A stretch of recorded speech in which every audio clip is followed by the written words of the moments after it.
किसान आंदोलन 2 जो दिल्ली चलो मार्च है, 10 महीने बाद आप फिर से शिरकत किए हैं, सपोर्ट किए हैं, आप यहाँ पे आए हैं। डल्लेवाल जी 20 दिनों से अमर अनशन पे बैठे हैं, क्या कुछ कहेंगे आप? देखिए, आंदोलन की जो मांगे हैं वो तो हमारी कॉमन ही है, और जो आंदोलन है सिस्टमेटिकली ठीक चल रहा है। 2-3 चीजें होती हैं अपनी बात मनवाने के लिए। जैसे शांतिपूर्वक आंदोलन करना वो कर रहे हैं, कोई सुन नहीं रहा, या फिर आदमी होता है कोर्ट में जाए, कोर्ट सुन ले। 2014 में हम कोर्ट में गए थे एमएसपी के लिए, अभी तक केस चल रहा है, 150 तरीके पड़ चुकी हैं, कोई फैसला ही नहीं सुनाते। तो एक मजबूर से ये हो जाते हैं कि जाएं तो कहाँ जाएं, करें तो क्या करें। आज के टाइम में हताश है, मतलब शांतिपूर्वक आंदोलन से कोई सुनता नहीं, और फिर दूसरी तरह का आंदोलन करते हैं, फिर ये उग्रवादी बताना शुरू कर देते हैं। तो सरकार को बातचीत के लिए बुलाने चाहिए और समस्या सॉल्व करनी चाहिए, मामला निपटाना चाहिए। क्या आपकी संगठन और आपका इस आंदोलन को सपोर्ट है अब आगे से? देखिए, अभी हम आए हैं, अभी बातचीत करेंगे। हमारा प्रयास रहेगा कि जितने लोग पिछले आंदोलन में जितने संगठन शामिल थे, अगर वो सारे संगठन किसी तरह से शामिल हो जाएं, तो एक वजन बन सकता है और सरकार डर सकती है, सरकार दब सकती है। पिछले बार में भी आप देखें 12.5 महीने में सरकार जाके मानी थी, जबकि सारे देश के किसान संगठन उसमें जुड़ गए थे। तो अब भी उस तरह से जोड़ने की जरूरत है, उसका एक प्रयास करेंगे। शंभू बॉर्डर पे तीसरा जत्था किसानों का गया कल दिल्ली की ओर। 169 थे, उनके ऊपर आंसू गैस की गोली छोड़े गए, 17 किसान घायल हैं, क्या कहेंगे उसके आप?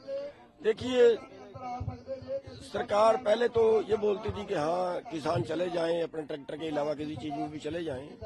अब जाते हैं, ये जबरदस्ती एक तरह से है, और सरकारें जो है जबरदस्ती करती हैं। अगर उनको आगे कमजोर नजर आए, अगर उनको ये नजर आए कि सरकार का कुछ बिगाड़ नहीं पाएंगे, और अब सरकार तो पास में चुनाव नहीं है, इसलिए भी सरकार बेफिक्री है कि अब तो कोई हमें चिंता नहीं है, वोट का तो हमारा नुकसान होगा नहीं।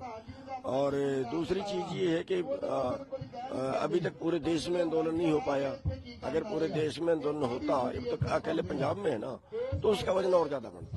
मैंने कई किसानों से बात की, उन्होंने कहा कि सत्ता पक्ष और विपक्ष तो हमारी कोई बात नहीं रखता संसद में। कल राहुल गांधी ने संसद में ये कहा कि किसान एमएसपी मांग रहा है, कुछ दाम मांग रहा है, लेकिन उसे लाठियां और आंसू जैसे गोले उसके ऊपर बरसाए जा रहे हैं। देखिए, कांग्रेस ने अपने टाइम में क्या दे दिया था, एमएसपी जो लागू हुआ था 1967 में हुआ था।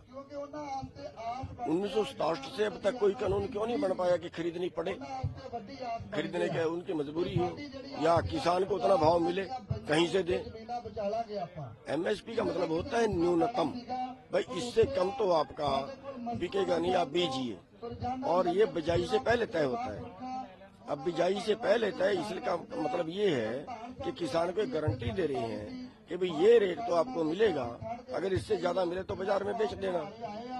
और उस गारंटी में हमने बीज लिया, बीजने के बाद उसको खरीदा नहीं। आज भारत के अंदर 4 लाख करोड़ का नुकसान हो रहा है एमएसपी से कम पे जो बिक रही है, 4 लाख करोड़। ये अधिकतम मूल्य नहीं है, न्यूनतम मूल्य है, और जो न्यूनतम है वो लागत से कम है। अगर आप हरियाणा के कृषि विभाग का आंकड़ा देखें, हरियाणा के, तो अभी तो उन्होंने 2-3 साल से आंकड़े आउट करने बंद कर दिए हैं, लेकिन पहले का आंकड़ा ये था कि जब 2200 रुपये भाव था, जब गेहूं का 1900 रुपये भाव था, तो गेहूं का खर्चा 2200 था। भाव 1900 था, खर्चा 2200 था कृषि विभाग का। यानी एमएसपी जो है वो वाजिब नहीं है। होना तो चाहिए कि जो स्वामीनाथन ने रिपोर्ट दी थी C2 प्लस 50%, उसके हिसाब से होना चाहिए। अगर उसके हिसाब से हो तो 10 लाख करोड़ का नुकसान एक साल में।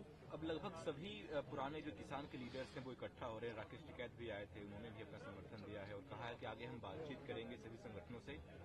तो क्या समाधान बहुत जल्द नजदीक है, आपको लगता है ऐसा? सरकार सुनेगी आप लोगों की बात? देखिए, जब सारे इकट्ठे होते हैं दबाव तो बढ़ता है, और धीरे धीरे जैसे हमारी संख्या बढ़ रही है यहाँ पे आने वालों की, समर्थन की, तो उससे सरकार हिलती है। तो मैं फिर एक बार ये कहना चाहूंगा कि सभी को आना चाहिए, सभी से एक प्रयास करेंगे कि एसकेएम जो पुरानी एसकेएम थी वो इकट्ठी हो। ठीक, थैंक यू सर।